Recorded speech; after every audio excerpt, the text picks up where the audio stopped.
Bueno, muchachos, entonces, ¿qué vamos a tratar el día de hoy? El día de hoy vamos a tocar otras de las fases que hay en la ingeniería de software que son pruebas y les voy a mostrar una de las técnicas que hay de pruebas que son pruebas de caja blanca y pruebas de caja negra. Hay muchas más técnicas, hay pruebas automatizadas, semiautomatizadas, bueno, toda una serie de cosas que no vamos a abarcar en el curso, solamente es como una introducción más o menos para que ustedes se lleven una idea de cómo se hacen esas pruebas. Ya les voy a compartir.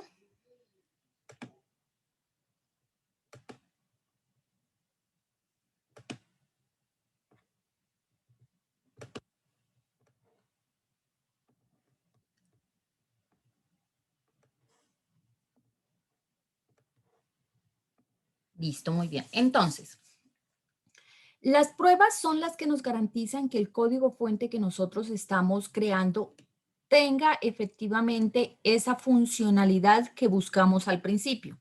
Cuando hacemos la captura de requerimientos, nosotros describimos la funcionalidad que debe de tener el software desglosado en funcionalidades más pequeñas. Esos son los que se conocen como los requerimientos. Luego pasa a la fase de análisis y diseño y luego va la codificación. Cuando se termina la codificación o durante la codificación, se inicia el proceso de las pruebas. Entonces, lo que buscan las pruebas es detectar esos errores que se quedaron en esa codificación que no permiten ver la funcionalidad del software o que el software esté haciendo una funcionalidad equivocada o esté haciendo algo que no debe hacer. Entonces, ese es el objetivo de las pruebas, encontrar errores. ¿Cuándo? Antes de que el cliente tenga el software funcionando. Entonces, las pruebas nos permiten acá, durante la construcción, detectar esos errores, depurarlos, corregirlos, para que cuando el cliente tenga su software ya funcionando dentro de su empresa, dentro de su entorno, no se le presenten ese tipo de errores. Entonces, se plantea algo que se conoce como la estrategia de pruebas de software. ¿Qué es una estrategia de pruebas de software? Es una guía que describe cuáles serán los pasos que se van a realizar para ejecutar las pruebas. Entonces, ahí se determina el momento de ejecución de las pruebas. Se van a ejecutar durante la aplicación de cada una de las funcionalidades, cuando yo integro todas las funcionalidades, cuando yo voy a hacer unas pruebas de aceptación. Entonces, todo eso se va describiendo dentro de esa guía de pruebas, paso a paso, en qué punto se ejecutarán las pruebas, a cargo de quién va a estar esa ejecución de pruebas, porque si no hay un responsable, a veces las cosas quedan en el aire y nadie las hace, entonces tiene que haber un responsable de la ejecución de los pasos de las pruebas. ¿Quién va a ser el encargado de corregir los errores que detectan las pruebas? Entonces ahí normalmente, pues, la persona que realiza las pruebas se conoce como un tester. En empresas grandes hay personas que se dedican a eso, se especializan en hacer pruebas. En empresas pequeñas, pues entre todos nos tenemos que revisar el trabajo de los demás. La recomendación siempre es que alguien más revise lo que hizo, porque uno de forma inconsciente no le encuentra errores a lo que hizo. No cree que lo que uno hizo es perfecto. Inconscientemente se tapa a sí mismo los errores. Entonces la recomendación es que alguien diferente al que programa pruebe y cuando se detecte un error por una de las pruebas, se le reporta a la persona que construyó esa funcionalidad, que la codificó, que hizo el programa, para que ella la corrija. Entonces, eso es más o menos los pasos que se debe seguir en una prueba.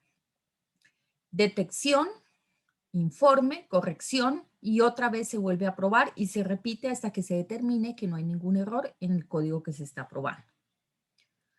¿Cuándo se debe planear la prueba? Pues la prueba se debe planear en las fases iniciales. Entonces, siempre hay al principio una fase de comunicación y planeación y es ahí donde se deben planear las pruebas.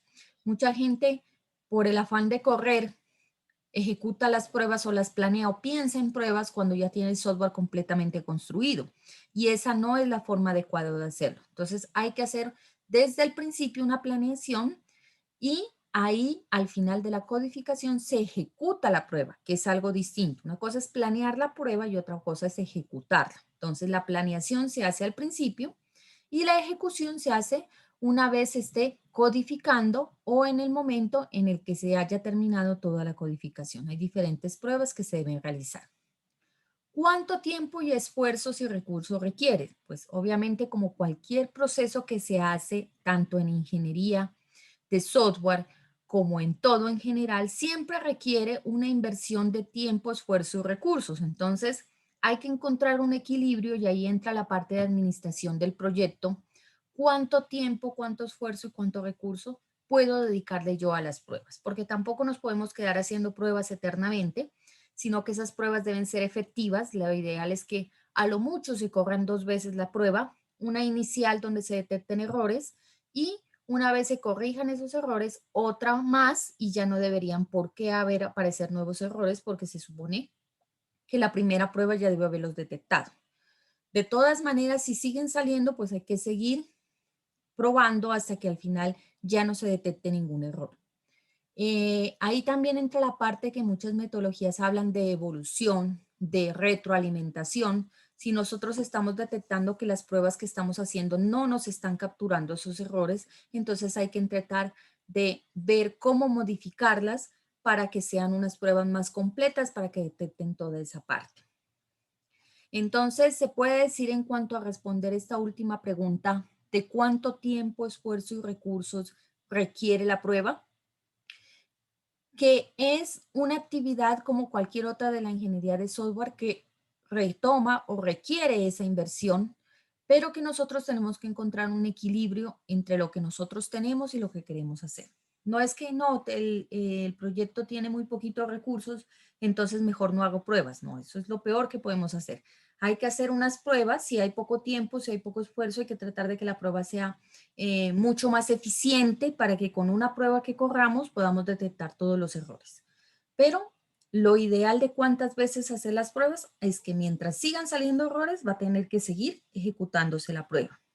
La prueba, aparte de esos errores de código, también detecta errores en diseño, errores en análisis, errores en requerimientos. Entonces, entre más atrás esté el error, es más difícil de corregir. Entonces, hay que tener mucho cuidado. Todos los procesos son muy importantes y hay que tratar de hacerlos con el debido tiempo. Todo tiene un tiempo que requiere para ejecutar.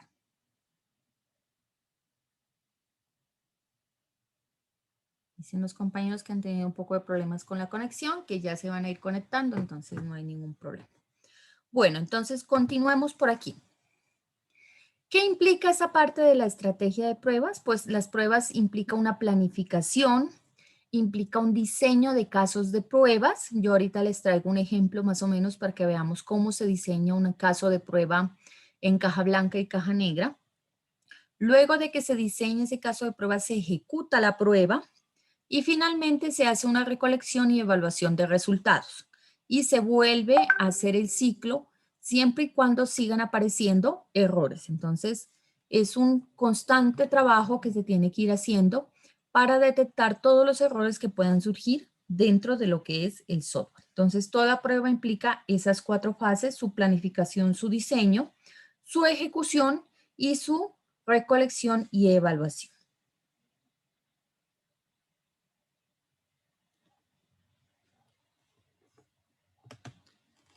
Bueno, entonces antes de entrar a ver cómo se construye esa estrategia de pruebas, vamos a determinar exactamente qué son las pruebas. Entonces, podemos decir que las pruebas en software son un mecanismo con el cual podemos descubrir esos errores que se cometieron en la codificación. Entonces, por muy buenos programadores que nosotros seamos, siempre van a haber algunas cositas que se nos queden, algo que no nos hemos dado cuenta que quedó suelto. Yo digo, a veces quedan como tuercas o tornillos sueltos, como para hacer una analogía, y eso es donde entran las pruebas a detectar ese tipo de cosas que se quedaron sin asegurar muy bien.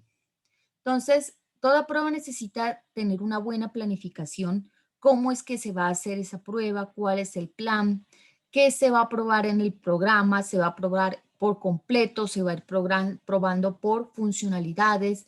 Cuando son programas muy grandes, incluso se hace una, ¿qué se puede decir? Una muestra, como se hace en las estadísticas, una muestra de la población total. Entonces, aquí se hace una muestra del programa para tratar de detectar esa prueba. Entonces, todas esas cosas son las que se tienen que decidir en el momento de la planificación.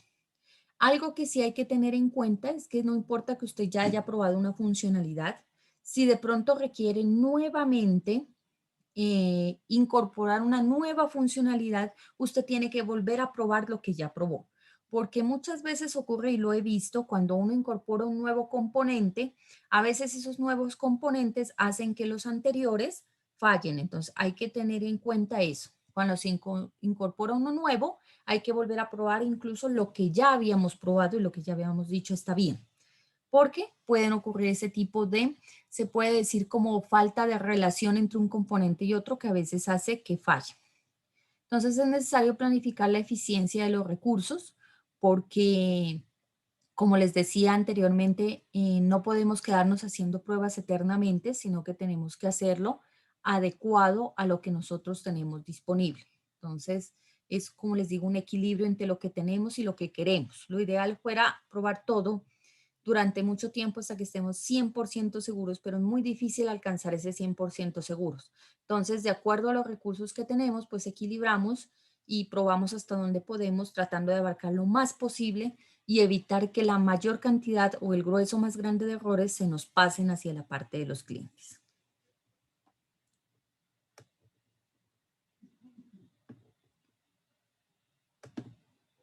Entonces, hay unas estrategias de pruebas como es probar desde lo pequeño a lo grande, que es una de las más utilizadas. Lo que significa eso es que nosotros vamos probando desde las funcionalidades más chiquitas, luego vamos uniéndolas con las otras funcionalidades, luego vamos uniéndolas con las otras que componen un módulo y al final unimos todos los módulos y probamos todo el software. Entonces, esa es la que se conoce como probar desde lo pequeño a lo grande. Es una de las más utilizadas. A mí me parece que da muy buen resultado porque cuando usted empieza en sentido inverso y prueba primero todo el software como tal, a veces uno detecta los errores, pero no sabe dónde fue o qué es lo que lo está causando. Y cuando uno va desde abajo, puede detectar errores exactamente en ese pequeño fragmento donde uno está haciendo la prueba y es más sencillo localizar el error, el lugar donde se está generando ese problema. Entonces, esta estrategia inicia con componentes o funciones pequeñas y específicas, como ya les dije, la funcionalidad chiquita. Por ejemplo, una parte en la que yo estoy mostrando un listado en pantalla, en un reporte. Entonces, se prueba solamente eso, se hacen pruebas de esa funcionalidad pequeñita. Si se detecta algún error, pues se corrige ahí en ese pequeño fragmento de código que genera ese reporte, entonces es un poco más sencillo. Luego de que ya se determina que todas esas funcionalidades pequeñas están bien, que no tienen ningún problema, se pasa a probar un grupo de componentes. Entonces, ya no pruebo solo esa funcionalidad, sino, por ejemplo, todo lo que tiene que ver con los reportes. No solo un reporte, sino ese que genera el reporte en pantalla, el que me genera el PDF, el que me hace gráficos. Entonces, ya pruebo todo en conjunto, ese grupo de componentes que están relacionados de alguna forma lógica o a través de los datos que ellos representan y se los prueba unidos para tratar de detectar algún problema que haya entre ellos. Luego se hacen las pruebas que ya habíamos hablado, las pruebas de integración, que es donde yo ya uno diferentes componentes de distintas funcionalidades, entonces yo ya uno los reportes con los que me ingresan información al sistema, con los que modifican la información en el sistema, entonces ya los veo todos juntos, los unifico y trato de hacer unas pruebas de integración. Entonces, ¿qué pasa si yo ingreso por este módulo una información, luego voy y la trato de modificar y luego voy a un reporte y la trato de encontrar? Entonces, así se va probando, son las pruebas de integración. Se le hace como un seguimiento a un conjunto de datos, puede ser, donde voy viendo los que van pasando por todos los componentes para ver si en ninguna parte se me modifica la información, se daña, se pierde, porque eso a veces ocurre. Y finalmente se prueba todo el sistema completo. Entonces es la prueba de orden superior de todo el software. Se realiza desde principio a fin, desde ingreso del sistema, si está reconociendo los usuarios, si está permitiendo todas las funcionalidades, cuando yo conecto, cómo las encuentro. Entonces todo eso ya se prueba en el orden superior. El software como un todo se lo prueba en esa parte. Esta es una de las estrategias que se conoce probar desde lo pequeño a lo grande. No sé si tengan alguna inquietud. Acuerden que si alguna cosa les surge, de una vez me dicen para revisarlo. Es mejor. Profe, ¿le Dígame. puedo contar una pequeña anécdota que me pasó con respecto así a pruebas? Sí, cuéntame. resulta que qué día, ahora que estábamos en vacaciones, el compañero Byron creó un programita de un jueguito como para niños, se llamaba de pensar. Entonces llegué y él me lo mostró y me dijo, haz tu versión. Llegué y empecé a hacer mi versión. Y bueno, la terminé bacano, tenía sonidos, imágenes, bien gráfico y todo. Bueno, la terminé, empecé a jugar bacano. Al otro día me salía un error y eso empezaba a sonar que tú. Y hasta ahorita no supe qué pasó. Y traté de arreglarlo, profe, yo no pude arreglar más ese programa. Ahí quedó abandonado porque no lo pude arreglar. ¿Cómo le parece a usted? No, ahí es difícil, o sea, a veces esos errores, sobre todo yo digo que los errores más difíciles de detectar son esos errores que a veces funcionan y a veces no, porque es difícil hacer el rastreo del lugar exacto donde está ocurriendo. Entonces, a veces usted ingresa unos datos y las cosas funcionan bien chévere. Y después ingresa otros y ahí ya no lo hace. Entonces, uno queda pensando qué es lo que está detonando el error. Entonces, es muy difícil rastrearlo. Lo que más ayuda ahí en esa parte de esos errores es en la ejecución. La mayoría de los entornos de desarrollo tienen el paso a paso. Entonces, uno ir viendo, detectar con qué valores es que se está generando ese error y uno ir viendo el paso a paso para tratar de encontrar dónde es que se le están cambiando las cosas. Pero sí hay unos errores que son muy difíciles de detectar, se nos esconden, por así decirlo, y son bien complicados. Y a veces, como dices, pues están gastando tanto tiempo y recurso que mejor es como, como no, dejémoslo así y hagamos uno nuevo porque ¿qué nos vamos a poner a modificarlo ese que ya está? Si, si de todas maneras no nos está funcionando del todo bien. Sí, a veces a uno le pasan unas cosas aquí en la ingeniería, toca tener paciencia, como les digo yo a ustedes los estudiantes muchas veces, porque hay algunos que se desesperan, dicen, no, a la primera me falla y es que no lo encuentro y es que no lo encuentro. A mí también me ha pasado. He construido software y en algún punto tiene un error y uno le da vueltas y le da vueltas y no encuentra dónde está. A veces es mejor hago otro nuevo desde el principio. Una vez me tocó, era un programa grande, pero no encontraba el lugar donde tenía el error. Hacía un salto rarísimo, llegaba a una línea de código y cogía y saltaba a otra. Sin tener ninguna instrucción de salto, ella cogía y ¡pum! Saltaba a otra. Y yo no tenía ni idea por qué. Incluso se la mostré al profesor y me dijo, tal vez tiene algún carácter especial que no se ve allí en código, no se lo mira, pero hace que el programa haga ese salto. Entonces, yo mejor cogí, por ¿qué se puede decir? Por muy triste que fuera dejar ese programa, cogí, inicié uno desde el principio, como ya lo había codificado en el otro, ya rapidito lo fui construyendo y el que construí aparte en un nuevo archivo, ese funcionaba bien y el otro se quedó allí. Me tocó dejarlo allí tirado y coger el otro y con ese otro construirlo porque no encontré la forma de corregir ese error. Hacía como te digo, un salto, llegaba a una línea de código y sin tener ni por qué, ni cómo, ni cuándo, cogía y ¡tas! Se disparaba y se iba a dar otra parte del código. Entonces, sí, a veces son cosas raras, ¿no? De todas maneras, uno no logra dimensionar a veces muy bien qué está y es mejor dejar y arrancar desde cero que seguir quemando tiempo y recursos ahí en algo que no quiere funcionar. Profe, buenos días. Buenos días. Profe, eso que usted acaba de decir, más que todo ocurre cuando uno está codificando y de pronto uno se engoma y empieza a, digamos, estar realizando un módulo y cuando uno ya quiere percatarse, ya lo ha terminado y recién va a hacer prueba. Entonces, lo ideal sería de que uno haga una funcionalidad y pruebe esa funcionalidad y lo ejecute a ver si está botando el resultado esperado, ¿sí? Porque si no, uno prácticamente se puede decir que pierde el control de lo que hizo, ¿sí? Entonces, para mantener como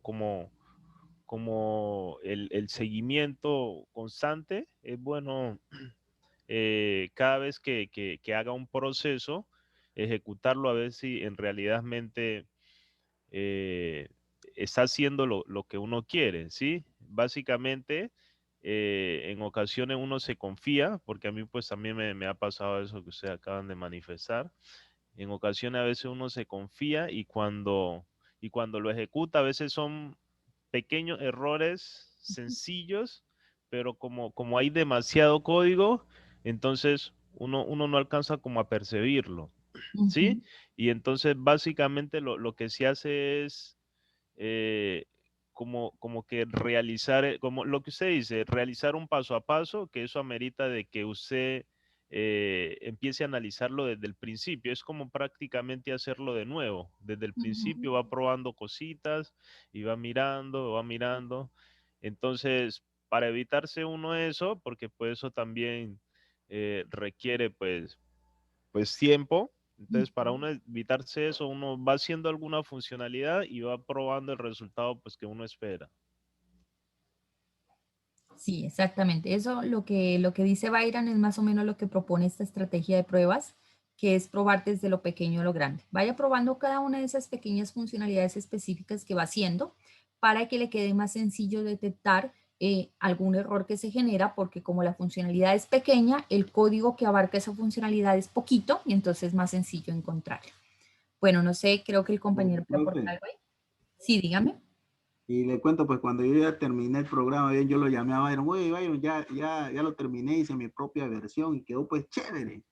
Pero cuando a los sí, como a los 2 días que ya me salió ese error, ya no lo llamé más porque ya me aburrí y yo tratando de solucionar eso y eso no lo solucioné. Pero así como dice el compañero, es mejor uno empezar a hacer las pruebas temprano para que no ocurran esos errores así. Es la verdad. Ujú. Sí, muchachos, eso es lo que ocurre allí en esa parte. Ya cuando es demasiado código, uno ya se pierde, es como nadar en el mar, ya es muy difícil encontrar algo pequeñito. Como buscar una aguja en un pajar es más complicado.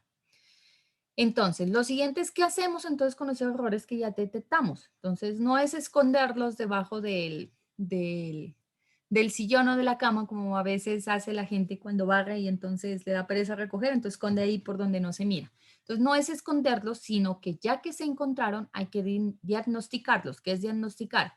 Yo sé que ocurre un error, por ejemplo, que en alguna parte la información se cambia. Entonces, el siguiente paso es encontrar dónde se está cambiando la información. Entonces, ese es el diagnóstico, encontrar lo que está causando ese error.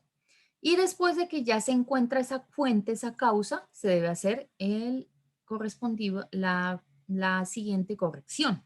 Entonces, debemos detectar, diagnosticar y corregir el error. Eso es lo que se conoce normalmente con la palabra de depuración. En código se conoce depurar el código. No dejes para mañana lo que puedas hacer hoy, que es otra cosa. A veces la gente detecta errores y dice, ah, ese error no es tan trascendental, no creo que me dañe nada, y continúa codificando y lo deja y entonces a veces uno se olvida. Esas cositas que ya detectó, de una vez modifíquelas y corríjalas, porque uno va dejando eso allí. Lo uno se le puede olvidar después, sigue entusiasmado con otras partes del código, con otras funcionalidades, sigue probando otras cosas y se le olvida eso que dejó ahí pendiente. Y lo otro que puede ocurrir es que ese pequeño error que usted detectó se vuelva lo que se conoce como el efecto de bola de nieve. Entonces, cuando va usted creando nuevas funcionalidades, ese error se va convirtiendo en algo cada vez más grande y va generando errores más complejos y más difíciles de rastrear. Entonces, la recomendación es, detectó algo, por muy sencillo que sea ese error, de una vez depure, de una vez diagnóstico, le haga el diagnóstico y la corrección correspondiente.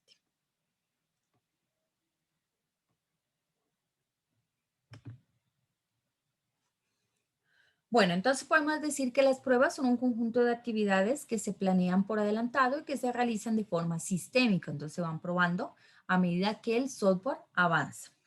Hay diferentes técnicas. Hay que entender que no todo el software sigue la misma línea, entonces hay que determinar cuál es la mejor técnica de pruebas para ese software que estamos construyendo. Y también deben hacerse pruebas en diferentes momentos de la línea de tiempo del software. No es recomendado hacerlas en una sola fase, sino que ir haciendo pruebas en las diferentes etapas del ciclo de vida del software. Entonces, hay pruebas y depuración son las actividades diferentes, pero que están unidas. No se puede hacer pruebas si no hay una depuración después y no podemos depurar algo que no hayamos probado, es muy difícil. Entonces, todo error que se detecte debe depurarse. No es esconderse, sino depurarse.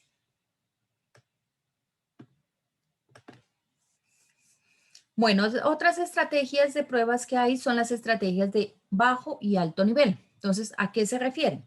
Las de bajo nivel son necesarias, verifican los pequeños segmentos de código fuente, cumple o no con la función, esa funcionalidad chiquitica, ese requerimiento específico. Y las de alto nivel ya prueban todo el sistema de forma global, entonces ya cumple los requerimientos del cliente, porque a veces hay código que no tiene errores del primer caso, que es la funcionalidad. Funciona muy bien el programa, pero no es lo que el cliente esperaba. Entonces, ahí hay otro error, que es que no está cumpliendo con el requerimiento del cliente. Entonces, muy bonito, muy chévere, funciona muy bien, pero no es lo que el cliente necesita. Entonces, eso también es lo que hay que tener en cuenta. Esas pruebas de bajo nivel son muy importantes, las que acabamos de hablar, de ver esas pequeñas líneas de código si no tienen ningún error, pero las otras que nos dicen si en verdad el software está cumpliendo con los requerimientos, está cubriendo esas necesidades del cliente, también son completamente importantes, son muy valiosas. Bueno, entonces aquí en la parte de pruebas se manejan dos términos. Uno es verificación y otro es validación. Entonces, más o menos, ¿de qué se trata cada uno? ¿Cuál es la diferencia entre lo uno y lo otro? Ambos conforman lo que tiene que ver las pruebas. Son parte de ese conjunto de pruebas que se debe hacer a cualquier sistema, a cualquier software. Entonces, ¿qué es verificación? Verificación son un conjunto de tareas que garantizan que el software implementa correctamente la función. Esas funcionalidades construimos el producto correctamente. Eso es lo que queremos ver. Entonces, cuando nosotros detectamos errores, por ejemplo, el que les decía que no, que la información se cambia en algún punto, estamos haciendo una verificación. Si en verdad el producto está haciendo las cosas de forma correcta. Esa es verificación. Y la otra es la validación, que son esas tareas que aseguran que el software se construye y cumple con los requerimientos del cliente. Entonces, esos son, le corresponden a la pregunta, ¿construimos el producto correcto?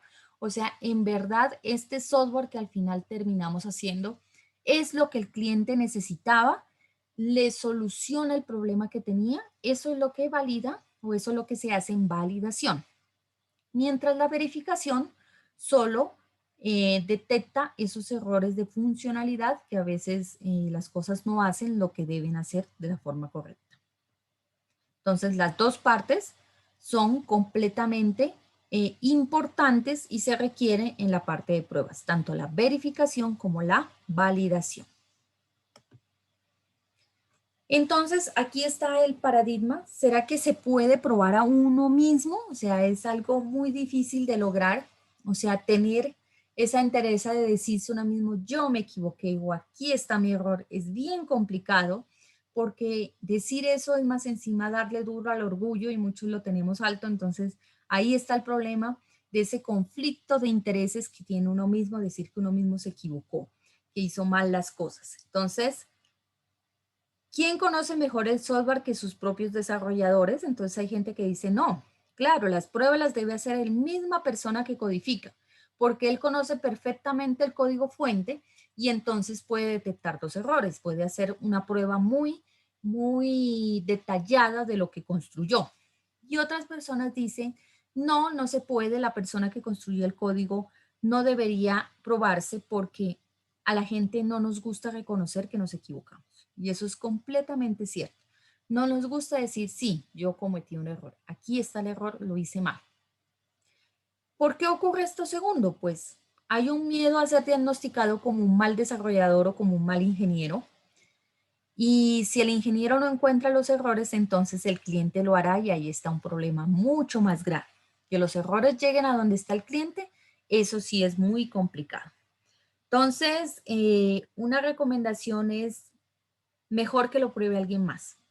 Es lo mejor porque así entonces ya no está ese conflicto de intereses, ese de no querer reconocer lo que hicimos mal. Y entonces la otra persona sí llega y detecta. Gente muy buena para tester. Yo conozco a alguien por ahí que es excelente para probar cosas. Le halla la quinta pata al gato, como le digo. Entonces, esas son las buenas personas que pueden servirnos para detectar ese tipo de errores, porque lo más trágico es que esos errores pasen y los encuentre es el cliente. Entonces, eso sí ya es una cosa mucho más complicada porque ya entonces el cliente nos pierde confianza a nosotros como ingenieros de software. Entonces ya empieza a dudar, ¿sí será que este sí puede o será que mejor me busco otra persona porque tal vez no va a hacer las cosas bien? Vea, eso que me entrega se la pasa fallando todo el tiempo. Entonces, que le pasen los errores al cliente es lo peor que puede suceder. Hay otros que dicen deberían haber las dos pruebas, que la misma persona que codifica haga sus propias pruebas internas y que después venga alguien externo y le haga una prueba para que detecte esas cositas que se le quedaron sin darse cuenta. Porque a veces ese de no nos gusta reconocer que nos equivocamos no es consciente, sino que es subconsciente. El subconsciente nos deja no ver ese tipo de errores que pueden ocurrir en el software. Profe, ¿Y te escucho? eh, estoy de acuerdo cuando dice que sería bueno que los dos prueben las pruebas, ¿sí? Porque eso es más que todo, depende de la persona que esté realizando el módulo, el trabajo del desarrollador, ¿no? Porque pues en mi caso, a mí las pruebas que de pronto me salen erróneas son las que no contemplo, más que todo son esas, ¿sí? Porque a veces pues no contemplo algo y pues le hacen esa opción, de pronto pues por ejemplo, digamos, estoy recibiendo una variable o un valor numérico y de pronto, pues digamos, pues sin entrar a validación, ¿no? Digámoslo así, es como un ejemplo a bajo nivel. Entonces llegan y ponen una letra, así, cosas así que uno no tiene contemplada. Pero yo pienso de que nadie más sabe mejor las debilidades que tiene un código que quien lo desarrolla, ¿sí? Y pues pienso de que, pienso de que realmente uno mismo tendría que hacerle las pruebas y uno sabe pues qué puede funcionar y qué no puede funcionar y en qué momento puede fallar, ¿sí? Entonces, como dice usted, uno tiene que bajarle un poquitico al orgullo y tratar de ser consciente, ¿sí? Porque a veces uno dice, uy, ¿será que yo creo que si le meto ese dato posiblemente puede fallar? No, no se lo voy a meter. No, no puede ser así. Toca que metérselo y probar uno mismo a ver qué puede suceder. Si sucede un problema, entonces solucionarlo en el momento de la construcción, ¿sí? Para que pues lo que esté haciendo sea más seguro y más estable. Entonces, pienso que nadie más sabe mejor cómo está constituido el código y en qué puede fallar y la persona pues como más idónea a hacer las pruebas pertinentes tiene que ser el mismo que está desarrollando, ¿sí? En ocasiones sí suceden cosas de que uno, como usted dice, inconscientemente eh, no programa algo, ¿sí? Pero pienso de que eso ya es algo aparte, porque en realidad no lo contempló, ¿sí? Entonces, por eso ahí entraría pues la segunda persona que yo le digo de probar el software y meter algún dato pues que estaba ya pues, ¿cómo se dice eso? Como un requerimiento, ya estaba dicho ese requerimiento y que él meta sus requerimientos en realidad es como tienen que ser y bueno, y si sale el error, bueno, no se tuvo contemplado, pero pues no debe de pasar de que en realidad meta cualquier cosa y falle. Entonces pienso de que lo que le dije, de que deberían de hacer las pruebas las dos personas y, no, y uno mismo sabe en qué puede fallar el error, en qué puede fallar el programa. Profe, ¿Y? de mi parte yo creo que las pruebas las debería hacer una persona que no esté en la programación que están haciendo, ya que a veces uno es como así como como le digo, como tan técnico que usted dice, esto está bien, y a veces es nuestro propio ego, porque vemos que la cosa está bien y hay cosas que están ahí a la vista de nosotros y la localizamos. Por lo menos en el, en el juego que estaba haciendo, hago mucho énfasis en ese, porque ese juego no se trata solamente de información, sino que es algo más visual y con vaina sonora. Entonces, una niña fue que empezó a jugar y al rato se le paralizó, pero a mí no se me paralizaba. Entonces yo digo, bueno, ¿y será que cuál es el falle, en qué fallé? Pero a mí no, para mí estaba genial y a ella se le paralizaba. Y entonces me di cuenta que ella encontró los errores y yo no, profe. Ujú. Sí, lo que a veces, me hiciste acuerdo, un profesor me dijo, construya su software de tal forma que hasta un niño pueda usarlo, ¿no? Entonces ahí cuando dijiste una niña lo probó, ellos a veces son tan geniales para bloquear las cosas que si sobreviven a una prueba hecha por un niño, excelente. Entonces ahí sí uno puede estar más tranquilo, porque si ellos tienen esa forma de digitar una cosa y otra y son como afanados y entonces le colocan una tecla, le colocan otra y entonces a veces eso hace que bloquee el software. Y uno como uno lo hace más despacio, entonces no detecta ese tipo de errores. Y a mí me parece que deberían hacerse las dos cosas. Haga de cuenta que las pruebas son como barrer un salón, ¿sí? Los errores son ese mugre que está en el salón que no lo vemos. Entonces uno coge la escoba y va barriendo. Listo, barre. Recoge toda la basura y la bota. Entonces uno dice, ya, el salón ya está limpio. Y viene otra persona y va a volver a barrer. Entonces hay gente que se enoja, dice, ¿para qué va a barrer si yo ya barrí? O sea, sienten que están diciendo que lo que uno hizo está mal. A mí me parece que si alguien más vuelve y le da otra pasadita con la barrida, es excelente porque acaba de recoger ese mugre que se nos quedó y que de pronto se nos pasó. A veces levantando la escoba para dar el siguiente escobazo, entonces se nos queda alguna que otra mugre y cuando el otro pasa barriendo de nuevo, queda mejor barrido. Entonces, algo así me parece que para mí son las pruebas. Uno debe probarse uno mismo lo que uno va haciendo.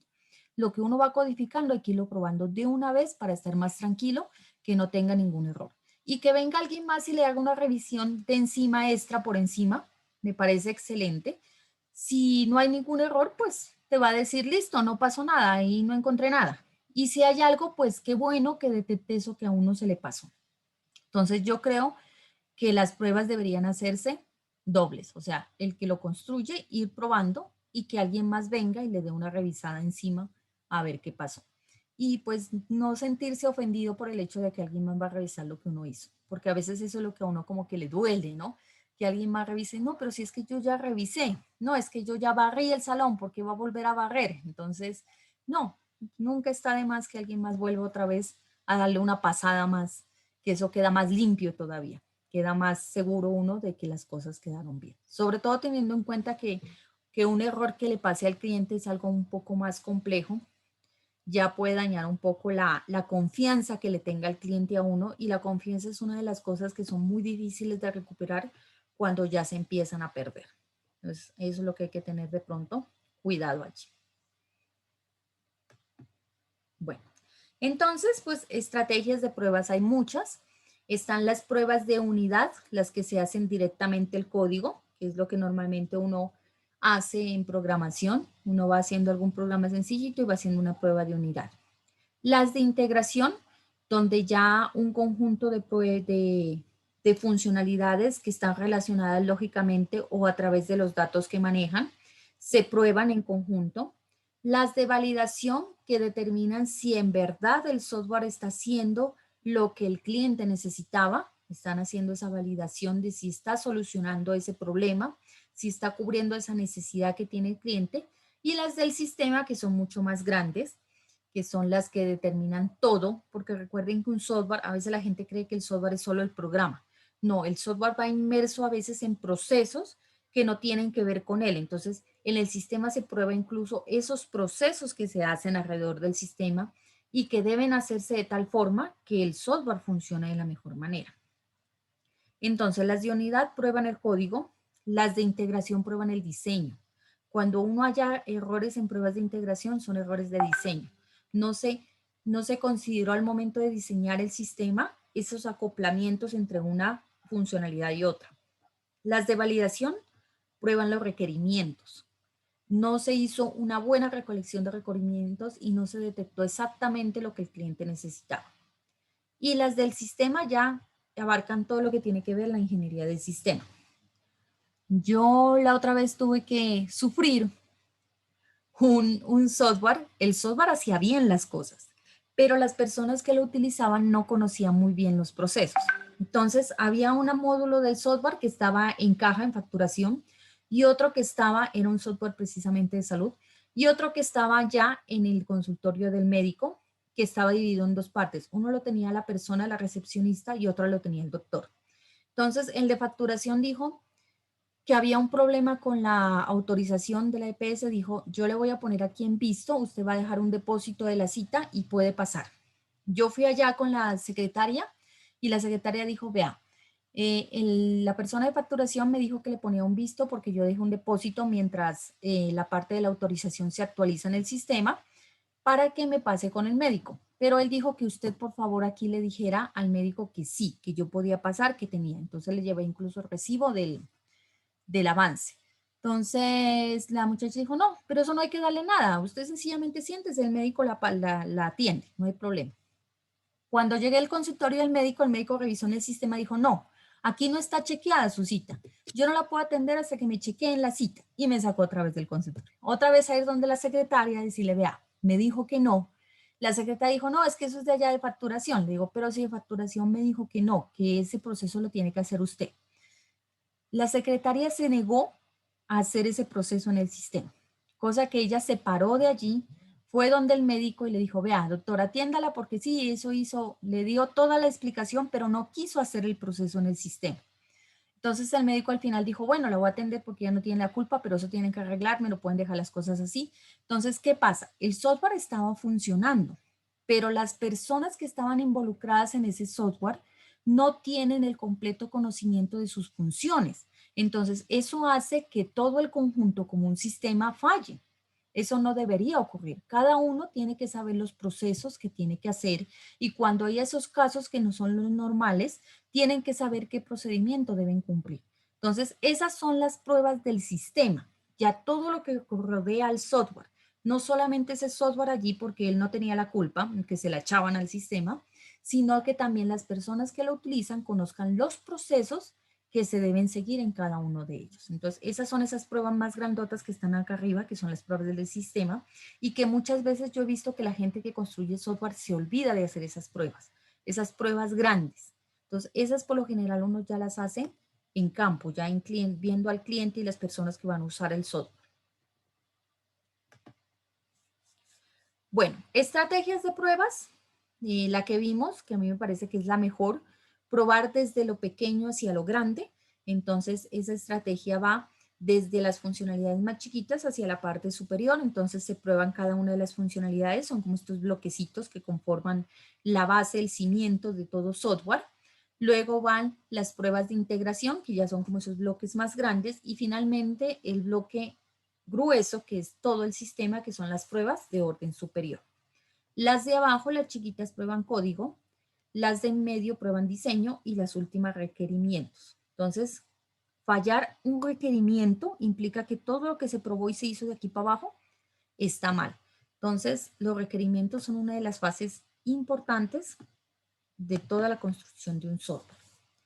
¿Cuándo terminan las pruebas? Las pruebas no terminan nunca, ¿sí? No hay algo donde uno diga, está la meta, hasta aquí probé. No, resulta que uno prueba como el que construye el software. Si tiene apoyo de una parte externa, un tester, él va a probar. Y luego, cuando usted le entregue al cliente, se hacen unas pruebas de aceptación, ahí habrá más pruebas. Luego, cuando usted le entregue el software al cliente, el cliente seguirá utilizándolo y ahí cada vez que el cliente use es una nueva prueba que se va corriendo. Entonces, nunca terminan las pruebas. Mientras el software esté vivo, las pruebas van a continuar existiendo. Entonces, ¿cuál es el problema? Entonces, ¿para qué yo me complico la vida haciendo pruebas? Resulta que si el error se detecta en la parte del cliente, aparte de perder usted la confianza, le complica la vida en el mantenimiento, ¿sí? Es mucho más difícil hacerle mantenimiento, hacer una corrección de un error a un software que está funcionando, eso se llama correcciones en caliente, que hacer algo que todavía está en nuestros equipos, en nuestro laboratorio de construcción de software. Entonces, es para facilitarlo a nosotros mismos la vida cuando construimos software, que lo que se recomienda es que haga usted las pruebas desde el principio, desde las chiquitas, que deje que las cosas se vuelvan una bola de nieve que le llegue al final al cliente. Eso es más difícil corregir las cosas cuando están allá. Entonces se Profe, puede decir que las pruebas terminan cuando se agota el tiempo y el dinero o cuando el software finalmente deja de funcionar. Sí, lo escucho. Creo que alguien quería complementar algo allí. profe, ahorita que usted menciona que se hacen pruebas en caliente,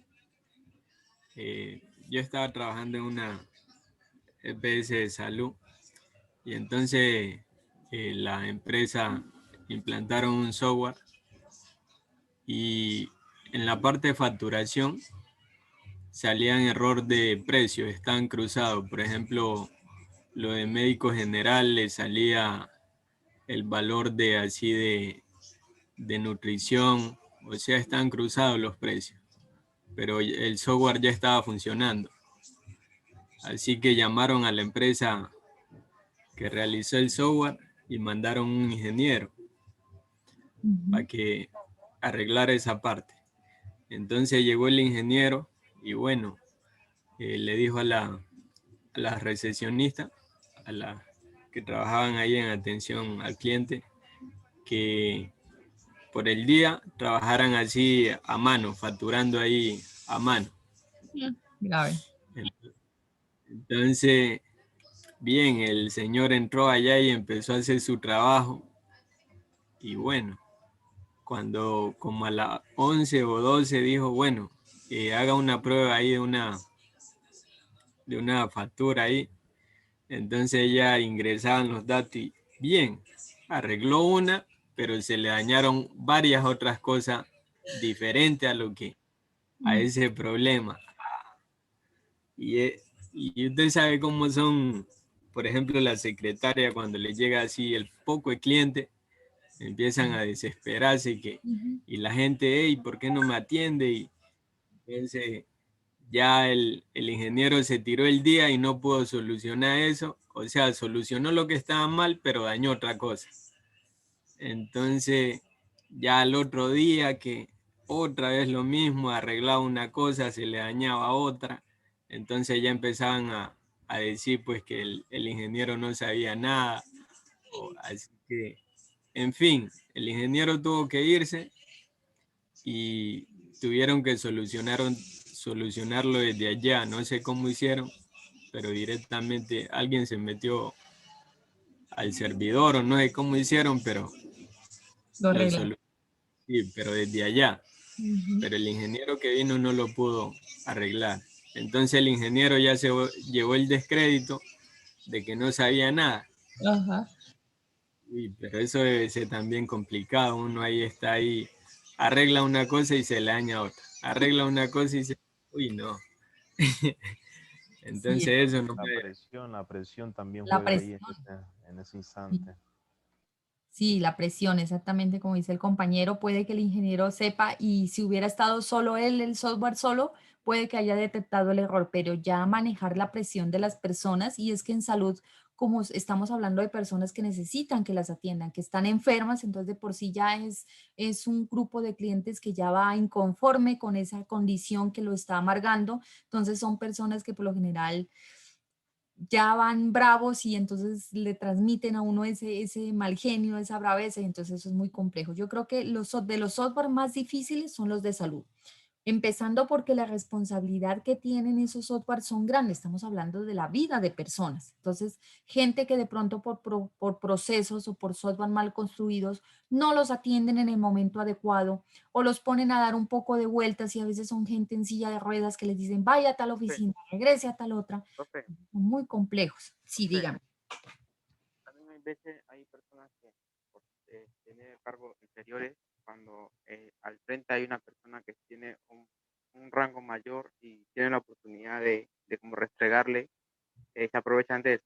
De pronto la secretaria, por el nivel que tenía, pues, demeritando su esfuerzo del otro, ¿sí me entiende, profe? Entonces, gente así, que hay gente que puede tener otro cargo hasta más alto que ellos, ganar más, pero si tienen la oportunidad de como restregarle, o sea, como si fueran inferiores, o sea, se aprovechan del momento como tal, para buscar nivel, como dicen por ahí. Entonces, de pronto, el muchacho puede, de pronto, que no encontró el error, de pronto, por arreglar algo, se le dañó otra cosa. A uno a veces le pasa así y en el momento no lo puede solucionar, uno llega a la casa y la idea le llega y uno va y se sienta y a veces le sale, Ujú. ¿me entiendes? Pero sí hay gente así que porque están en un cargo y hay una persona que venga, que dicen por lo menos, no, viene un ejemplo, el ingeniero talulano, solo por decir ingeniero, ellos ya vienen a chocar, solo por incomodarlo. A Sí. veces y la persona no le ha hecho nada, solamente porque como supuestamente tiene un cargo más que ellos, es para decir, no, si tal cosa y esto, entonces el otro también se complica la vida porque no tiene la comodidad del espacio para trabajar cómodamente.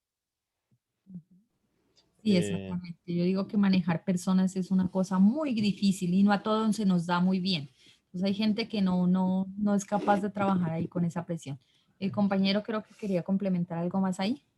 sí, profe, estoy en parte de acuerdo con lo que dice Dajome, pero más que todo, yo pienso que la gente lo hace inconscientemente, porque en realidad ellos no saben como todo el proceso que se debe hacer para solucionar un problema de eso que propuso el compañero. Entonces, por ejemplo, normalmente la gente cree que hacer un programa, digitar algo ahí, tintin, el programa ya se hace solo, ¿sí? Sí, sí, sí. Entonces, Eso tiene en razón, base, compañero. en base a eso, más que todo fue que posiblemente deben de haber hablado del ingeniero, ¿sí? De que, no, pues ese man vino a solucionar un problema que era chiquitico y vea, se está demorando todo el día. Pero entonces ellos no sabían que el ingeniero se tenía que meter al código, recordar o mirar la lógica que se había utilizado, mirar o buscar dónde estaba el problema, tratar de darle una solución. Entonces ellos no sabían todo ese proceso. Entonces por eso más de uno eh, empieza a hablar, a murmurar cosas que en realidad no son, pero lo hacen inconscientemente porque esa no es el área de ellos y no saben cómo se maneja, ¿sí? Profe, Y sí, pues profe, también quería porque agregar de que lo que yo le espérate, había pero, comentado, un momentico, compañero, sobre la presión, eso es algo, créalo, que eso es algo muy bravo, ¿sí? Porque pues yo también trabajé en una parte donde yo trabajaba con públicos y si se dañaba algo, la gente, estamos hablando más o menos unas 500, 300 personas haciendo fila para entrar a una atracción y si se dañaba algo, la gente se quedaba ahí parada esperando hasta que se solucionara el problema, ¿sí? Y pues yo era el encargado de solucionar eso. De apagar ese incendio. Entonces, entonces, ¿qué pasaba? En momentos cuando cuando el problema era muy grande, me tocaba que llevar a toda esa cantidad de gente a que pasaran en otro lector, porque ellos pasaban el cliente compraba una tarjeta y por medio de esa tarjeta la pasaban a un lector y ese lector pues automáticamente descontaba lo que valía la atracción. Entonces cuando se dañaba ese lector de esa atracción y estaba toda esa fila ahí, entonces yo llegaba a solucionar. Cuando el problema era muy grande, entonces me tocaba que llevarlos a otra atracción de igual precio, más que todo pues para que pasaran el lector o me tocaba a mí mismo, traiga la tarjeta, tin, le paso por allá y vuelvo y siga usted y así. Sí, entonces la presión juega un papel pues muy fundamental en contra de uno, ¿sí? O sea, uno a veces el error es mínimo Ujú. y por esa presión que uno siente no logra solucionar el problema y después cuando ya pasa esa presión, uno le hace como que a uno se le viene la idea clara y ve, pero ¿por qué yo no le hice eso? Y eso era, y entonces así más que todo creo que le pasó a ese ingeniero. profe, para agregar un poquito de lo que dijo el compañero, Sí. también el no conocimiento de lo que la otra persona hace que la persona piense que las cosas son fáciles. Como la mayoría de las personas manejan un computador y solamente piensan que uno hace un clic aquí, un clic allá y hace maravillas, porque como la gente no ve lo que va atrás de cada cosa, el código, lo que se mueve, la gente solo piensa que es como si usted va a entrar, hace un clic, pum, pum, mueve dos cositas y ya tiene toda la vida solucionada. Entonces también eso hace que la gente no reconozca las cosas. Por lo menos lo que el compañero dice, ellas pueden pensar que algo que pueda una persona nomás entra, mira y ¡pum! Soluciona. Pero para saber si el daño es grave, si solamente la función que no funcionaba tendría todo una cadena de cosas que estaban funcionando mal. Entonces, pues eso, y como las otras personas no tienen ese conocimiento, pues ellos no van a valorar esas cosas, ellos van a pensar que, ay, ni que está sentado ahí y no me era un cosito que tienes que mover ahí y nada que lo mueve, pero no sabes si ese cosito que tanto pesa. Sí. Sí, nosotros Sí, sí. sufrimos de eso, o sea, no entiende la gente, la mayoría de allá afuera no entiende qué hacemos nosotros. Entonces, esa incomprensión de nuestro trabajo y de todo lo que requiere hacer algo pequeñito es lo que a veces a la gente le da impaciencia de que no entiende por qué no hacemos las cosas, pero para allá, para ayer, como Por eso dice. la otra señora dijo que con un ingeniero con solo 2 horas en una empresa era suficiente, que los países fallen más y eso es pérdida de tiempo. O sea, el man hace maravillas, nivel Dios, que Al rato nos creen magos, pues entonces, para hacer cosas que incluso cosas que no se pueden hacer y creen que nosotros las podemos hacer. Sí, eso es algo con lo que hay que saber manejar. Esos cargos, como dijo el compañero al principio también, que uno está con público allí, esos son muy complicados, porque la gente lo ve a uno y como que piensa que será que está jugando o qué será que está haciendo allí, que no le hace ligero. Entonces, esa habilidad de saber manejar también esa presión es algo muy complejo de lograr. Entonces, eso también influye mucho en que uno se equivoque en las cosas que uno hace. Profe, Profe, sí, me pareció muy interesante lo que dijo el compañero Byron, porque la verdad es que me he puesto a pensar que la programación no es en realidad de meterle como esa, o sea, esa velocidad que es ya, porque ahí es donde empiezan los errores. La programación es más de como uno relajarse y empezar a programar. No estoy hablando en mal, el profesor Santa Cruz una vez nos hizo un parcial que todo lo perdimos, todo lo perdimos. Y después cuando yo me coloqué en la casa a mirarlo, a darle, como a los 2 días, yo lo saqué. Y más de un compañero lo sacó al otro día. Yo lo saqué como a los 2 días, pero ya porque me coloqué relajado. Y todos tiramos un 1 en ese parcial, a todos nos colocó 1. Claro, sí, es que es el problema. Y eso les iba a decir yo a ustedes. No es lo mismo hacer un ejercicio en la casa cuando uno se sienta como, a veces uno tiene unas ciertas horas donde es como más productivo. Entonces uno se siente donde uno quiere, en el espacio que le gusta y programa y le rinde las cosas, que estar ya en otro ambiente bajo presión. Entonces a veces ocurre en los parciales o en los trabajos. No es lo mismo hacer un trabajo en la casa para entregar que hacer algo en el parcial que el profesor ya pasa, sigue y le dicen a uno más encima le empiezan, faltan 15 minutos, faltan 10 minutos, entonces eso más encima lo azara a uno y se bloquea. Esta parte de construir programas tiene mucho de creatividad, entonces esa creatividad a veces con ese tipo de cosas de presión se bloquean, no surgen, uno se acelera, uno químicamente los médicos dirían le empieza a correr la adrenalina por la sangre y no le surgen las cosas, entonces sí es difícil manejar ese tipo de cosas. No sé si alguien más quiera complementar algo allí. pues profe, yo quería decir algo Ajá. respecto a la presión. Un ejemplo, ¿no, profe? Que uno esté acostumbrado así a estar relajado. Voy a programar algo y me relajo, pues y lo hago bien ya. Pero si se dé la opción que a uno lo contraten en un banco o que lo manden de la empresa que uno trabaja a solucionar algún problema de un banco y uno no está acostumbrado a trabajar así bajo presión, imagínese ahí, profe, que usted cualquier movimiento que haga puede perder mucha plata el banco o cualquier cosa que uno haga mal. Entonces creo que la presión también es parte de la formación que nosotros debemos tener, ¿no, profe?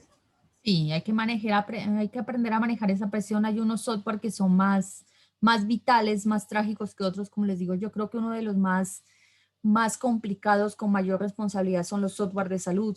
También están esos software financieros, como tú dices, mucho dinero, que eso es algo también muy delicado.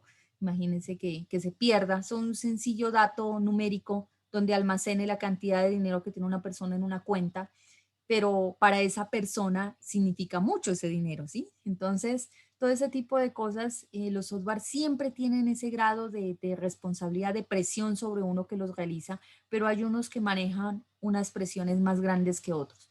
Igual, son cosas con las que uno tiene que aprender a lidiar, que uno tiene que aprender a manejar.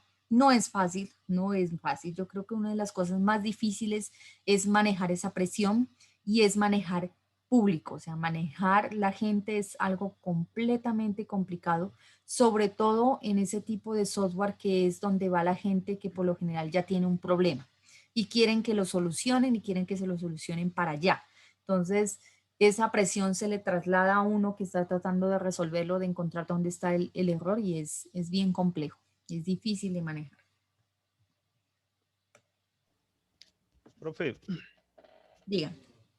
eh, a veces la presión también se da porque uno como persona no maneja como se puede decir, un plan de contingencia. ¿Sí? Si de pronto lo manejáramos, nosotros estaríamos más tranquilos Ujú. a cualquier error o problema que pueda pasar. ¿Sí? Pienso de que, entonces como uno sabe de que si llega a fallar, a colapsar, el no saber qué hacer, entonces uno pues como también se presiona a sí mismo y eso hace de que posiblemente se pueda bloquear, ¿sí? Si manejáramos eso antes antes de que las cosas salgan mal, entonces posiblemente nosotros pues estaríamos como más relajados ante esas situaciones. Ujú.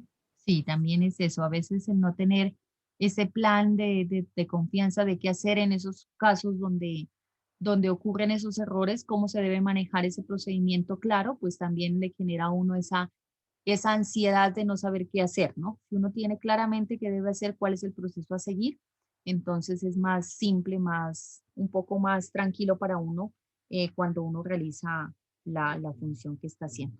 Sí, todo ese tipo de cosas son las que hay que tener en cuenta cuando uno hace, por ejemplo, planeación. Entonces, ¿qué se debe hacer? Formular todos esos procedimientos, qué actividades se deben seguir si llega a ocurrirse este tipo de problemas. Si las cosas están bien definidas y bien claras, es más sencillo afrontarlas que si uno llega como a improvisar, ¿no? La improvisación le genera a uno esa incertidumbre de no saber cuál va a ser el resultado final, cuál es el siguiente plazo, y entonces eso aumenta en uno la presión de lo que uno está haciendo. Bueno, entonces aquí para complementar, pues, ¿qué aspectos importantes hay en toda esta parte de pruebas? Pues especificar los requerimientos del producto en forma adecuada y cuantificable, entre mucho antes, mejor. Entonces, si ustedes miran esa escala de lo que uno va probando, lo más trágico es un error en requerimientos. Esos errores son una bola de nieve grandísima que corregirla es muy difícil. Entonces, de los errores más costosos, los errores de requerimientos. Entonces, la parte de captura de requerimientos es muy importante. Segundo, establecer de manera explícita los objetivos de las pruebas. Entonces, hay que dejar bien en claro cuál es el objetivo que se busca en la prueba, qué son esos errores que nosotros damos como más trágicos o como más importantes por detectar. Entonces, eso también tiene que quedar bien en claro. Identificar si yo estoy, por ejemplo, manejando un software de salud, entonces, ¿cuál sería el peor error que ocurriera? Entonces, esos errores son los que uno trata de encontrar con las pruebas. Si es, por ejemplo, el software contable o un software de un banco, entonces, ¿cuál sería lo más trágico? Que la gente se le pierda el dinero. Entonces, yo trato de hacer pruebas para ver que esos errores, así como más graves, no ocurran. Entender a los usuarios del software y desarrollar un perfil para cada categoría de usuario. Yo el otro día estaba haciendo una parte de una auditoría de un software que construyeron y entonces dijo, no, es que yo creo un usuario administrador y él define los usuarios del sistema y él le asigna privilegios. Te digo, pues a mí no me parece eso como muy, muy sano dejar eso tan libre, porque en seguridad le estás dando el poder a esa persona que tú le entregas el administrador de poder crear usuarios con privilegios que de pronto ni siquiera entiende, porque es posible que esa persona que allá en la empresa le van a decir, él es el administrador del sistema, ni siquiera sea un ingeniero de sistema, sea alguien de otra área y empiece a darle, crear usuarios y perfiles chequeando todos los privilegios que puedan llegar a dañar la información. Entonces él dijo, no, porque se va a dar la capacitación pertinente a esa persona y todo lo demás. Y dijo, ah, bueno, pero yo por lo menos de forma personal me curaría como la persona que construye el software y entendería a los usuarios y crearía los perfiles para cada categoría y solamente le diera una contraseña. Usted es el administrador, puede hacer estas cosas, tome su contraseña. Va a haber un perfil de personas que solamente pueden consultar la información. Este está el perfil creado, no necesita contraseña. Hay otro perfil que puede adicionar información o modificar ciertas cosas, ya construyo el perfil. Porque eso es en Curarse en Salud como uno, como la persona que hizo el software. Si llega a haber un problema de seguridad en ese software y llega a haber algún problema, yo le aseguro que la persona que pusieron de administrador no va a decir, uy, yo me equivoqué y le puse un privilegio que no era una persona y esa persona dañó la información. Él no va a decir eso. Por lo mismo que estábamos diciendo allá arriba, que les cuesta mucho decir yo me equivoqué. Además, porque de pronto ese puede acarrearle problemas sancionatorios dentro de la empresa. O sea, la empresa puede decir, no, usted se equivocó, usted se va de aquí porque lo hizo mal. Entonces, la gente por ese miedo de perder su trabajo va a decir, no, el ingeniero que dejó eso abierto y cualquiera pudo venir a modificar las cosas, ¿sí? Entonces, al final le van a echar el agua sucia a uno. Entonces, es mejor uno curarse en salud, tomarse un tiempito, entender cuáles son los usuarios del software, crear los perfiles y ya dejar restringidos los privilegios para cada tipo de usuario. Que dejar eso abierto, puede que no ocurra nada, ¿no? Puede que la persona que sea el administrador sí sea alguien responsable y le asigne adecuadamente los perfiles a los demás usuarios. Puede que sí ocurra algo. Entonces, para curarse en salud, es mejor hacer esa parte, entender quiénes serán los usuarios del software y ya crear esos perfiles por cada categoría con esos privilegios de lo que se puede y lo que no pueden hacer, sobre todo, sobre la información del programa. Entonces, desarrollar un plan de pruebas que enfatice las pruebas de ciclo rápido. O sea, como decíamos, es necesario cuando se implementa o cuando se adiciona algo nuevo, volver a probar todo. Entonces, se requiere que se complemente esa parte y se recomienda pruebas que se puedan ejecutar rápidamente, ¿no? Para que se puedan hacer varias veces durante la construcción del software. Construir un software robusto que esté diseñado para probarse a sí mismo, excelente. Si podemos construir algo que automáticamente nos dé como señales de los lugares donde está ocurriendo los errores, son mejores. Entonces, ellos nos ayudan. Hay formas de hacer esas cosas. Por ejemplo, en Java podemos utilizar la parte de excepciones. Entonces, si ocurre esta excepción, yo puedo manipular la parte del catch y el try. Entonces, yo puedo colocar un mensaje que diga, hubo un error en tal parte. Entonces, cuando ya con ese mensajito de decir hubo un error en tal parte, me ayuda a mí mismo saber dónde fue que ocurrió, dónde se reventó, por así decir, el software, dónde se generó el error y es más fácil corregir. Entonces, genera un poco más de tiempo dedicarse a sacar esos mensajitos en el software, como hacer esas partes en las cuales él mismo nos puede dar esas alertas de dónde puede estar ocurriendo algo que no debería ser. Topa más tiempo, claro, pero nos ayuda a nosotros en el momento de la prueba o en el momento de que hay un error para detectar dónde ocurrió. Entonces, eso es lo que nosotros conocemos como un software robusto, que es capaz de probarse a sí mismo y de detectar esos lugares donde pueda ocurrir algún problema. Usar revisiones técnicas efectivas como filtros previos a las pruebas también pueden ser muy buenas opciones. Realizar revisiones técnicas para evaluar la estrategia de la prueba y los casos de prueba, lo que les decía. Si ustedes ven que están ejecutando una prueba y cada vez se les va filtrando más errores, es una coladera, como decimos nosotros, no detecta todos los errores, sino que nos está pasando cosas y cuando la volvemos a correr detecta otra cosa, entonces hay que hacer una evolución de esa prueba. Entonces hay que revisarla, hay que ver dónde está fallando y hay que diseñarla, hay que mejorarla. Desarrollar un enfoque de mejora continua para el proceso de pruebas, lo que estamos diciendo, cómo se ejecuta, dónde se ejecuta, quién la hace. Entonces, siempre tratar de mejorar las cosas que hacemos.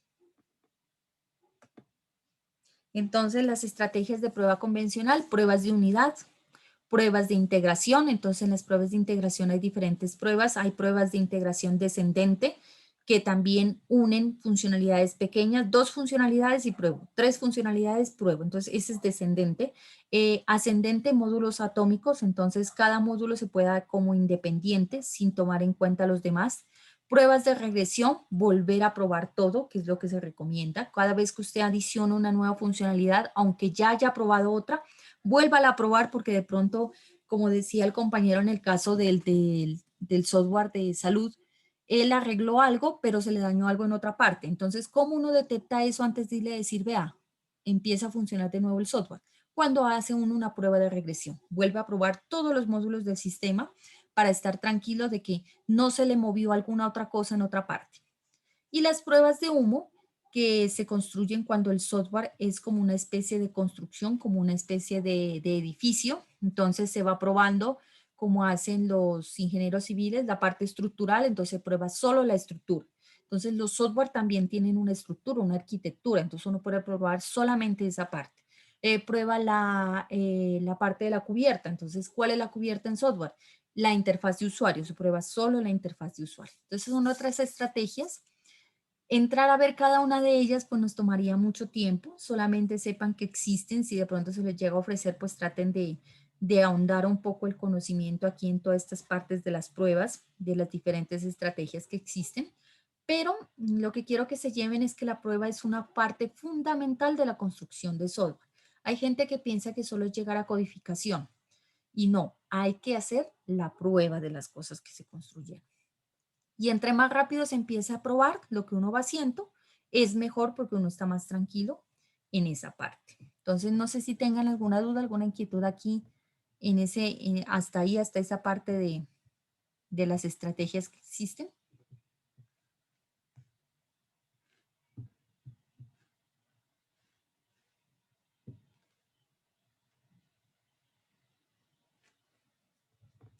Bueno, muy bien. Entonces, en nuestro curso no está contemplado ver esta parte de pruebas. De todas maneras, yo tengo aquí como una especie de modelo de cómo se pueden hacer. Hay dos tipos de pruebas, unas son de caja negra y otras cosas son las pruebas de caja blanca.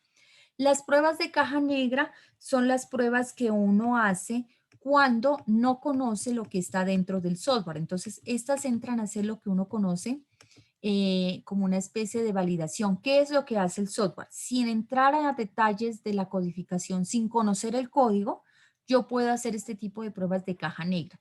Normalmente la persona que hace una prueba de caja negra es una persona que no construyó el código. Es esa como revisión externa que le puedan hacer a uno. Entonces solamente se hace sobre la interfaz de usuario, no se entra a codificación y se verifica que los requerimientos cumplan las cosas que nosotros detectamos en esa primera fase de comunicación, que lo que estableció el cliente que quería que hagan, en verdad lo está haciendo la parte del sistema. Entonces se hacen diferentes tipos de pruebas, se detectan diferentes tipos de errores. Entonces los errores que detectan las pruebas de caja negra son funciones incorrectas o que no están.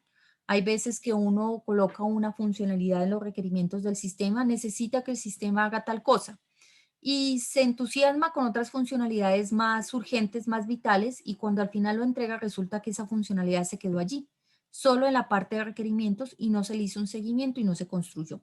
Entonces, esos son los tipos de cosas que entran a validar caja negra. Están todos los requerimientos que se definieron, todos se construyeron, en alguna parte del software se ejecutan, o si están verdaderamente están haciendo lo que se creería, esas son las funcionalidades incorrectas.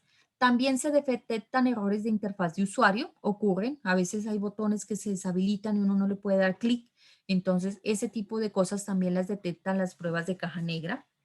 Errores en estructuras de datos o acceso, lo que decíamos como el error que decía el compañero de la parte de salud, se estaba cambiando, se estaba cruzando la información, entonces ese tipo de cosas se pueden detectar en una prueba de caja negra. Errores de rendimiento, esos software que se saturan y entonces se bloquean, o esos software que se empiezan ahí como a pensar y uno no sabe qué están haciendo y por qué esto no funciona o no sigue trabajando, esos errores de rendimiento se pueden detectar.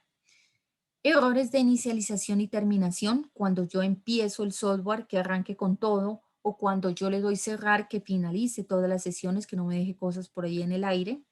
Todo eso detecta caja negra. Técnicas de caja negra hay varias, por ejemplo, aquí están explícitas en este documento 2, que son partición equivalente y análisis de valores límites, ¿no?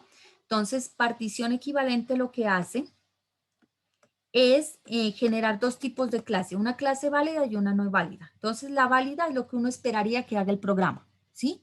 Ese valor que debería generar si todo lo hace bien. Y la no válida, ¿qué pasa si yo coloco valores que no son?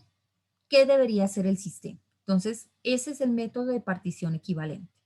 Entonces, algunas condiciones. En un valor específico, debe introducirse 5 valores. Entonces, yo verifico que si coloco los 5 valores trabaja, y si coloco 4, ¿qué hace? Y si coloco 6, ¿qué hace? Entonces, esas son la forma en la que trabaja partición equivalente. Por un lado, ¿qué hace cuando debe ser el valor que se está esperando? Y por otro lado, ¿qué hace cuando se colocan valores que no deberían ingresarse? Ese es un método de prueba de caja negra de partición equivalente. Acá abajo hay unos ejemplos que están allí por rangos de valores. Yo les voy a compartir este documento, no vamos a entrar en detalle porque de todas maneras no está, pero si de pronto se les llega a ofrecer, lo pueden tomar como una guía. El otro es de valores límites. Entonces se basa la prueba en esos valores justo al límite, el último valor permitido y el valor ya después de ese rango no permitido. Por ejemplo, si yo digo que tengo en alguna parte que detecto cuántos años tiene una persona, el mínimo valor que yo puedo permitir es 0. Es un niño pequeño, un bebé, 0 años. Entonces, ese es el valor límite inferior de ese tipo de dato. ¿Y cuál es el valor ya límite no permitido? -1.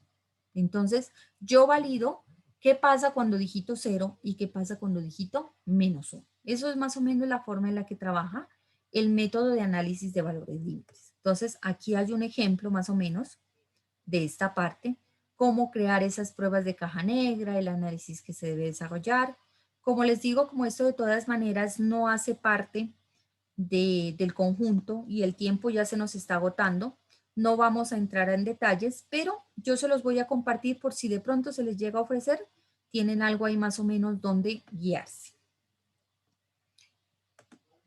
Por acá tengo otro que habla vuelta de caja blanca. Entonces, caja blanca sí es cuando yo conozco por dentro cómo es el software. Ya conozco el código, yo conozco la arquitectura, entonces yo puedo crear pruebas de caja blanca. Eso es lo que normalmente podríamos hacer nosotros que construimos el software. Yo construyo, codifico algo, yo puedo hacer una prueba de caja blanca porque lo conozco a detalle. Entonces, aquí hay una estrategia que es a través de diagramas de flujo. Si yo conozco más o menos cómo funciona, cuáles son los pasos que realiza la funcionalidad, puedo construir esta serie de diagramas de actividades, entonces yo puedo crear lo que se conoce como los caminos. ¿Cuál es el camino correcto que debería seguir el software?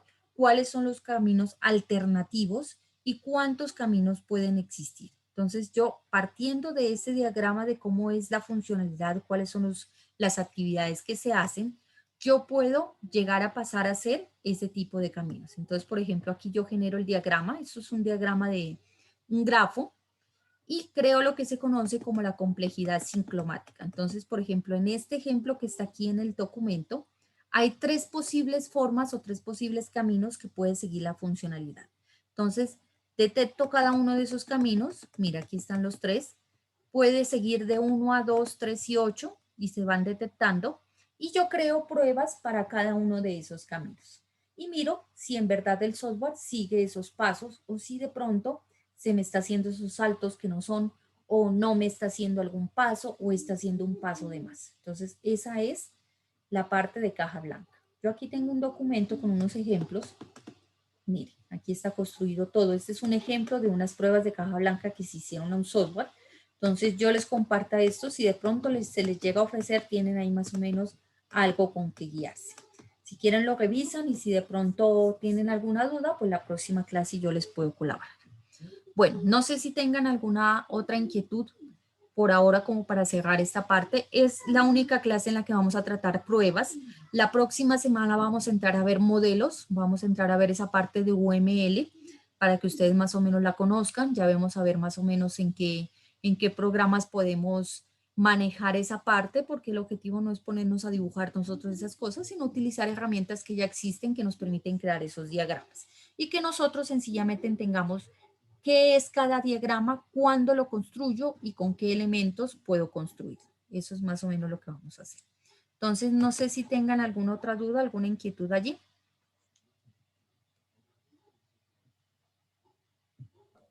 Bueno, para mí está todo bien. Listo. Bueno, Sí, profe, entonces, está claro. Claro, está claro, profe. muy bien. Bueno, muchachos, entonces yo les comparto esos documentos. Ahí en esos de pruebas de caja blanca y caja negra hay un ejemplo. Ustedes pueden verlo, pueden revisarlo. Si alguna cosa me comentan la siguiente clase, entonces por hoy y por esta semana pues dejaremos allí. Mañana es festivo. Espero que descansen, que disfruten con sus familias esta temporada tan bonita de Navidad. Se nos cruzó con la universidad, pero pues nos toca adaptarnos como siempre a lo que tenemos. Entonces, ya nos veríamos el lunes, seguiríamos trabajando con modelado UML, eso es lo que vamos a ver el lunes y martes. Bueno, muchachos, entonces, si no es más, me despido, que estén muy bien, que tengan un buen fin de semana, un buen festivo mañana y ya nos vemos el siguiente lunes. Bueno, profe, hasta luego. Igualmente, profe. Hasta Bueno, luego. profe. Gracias. Bueno, profe, hasta luego. Profe. Hasta luego.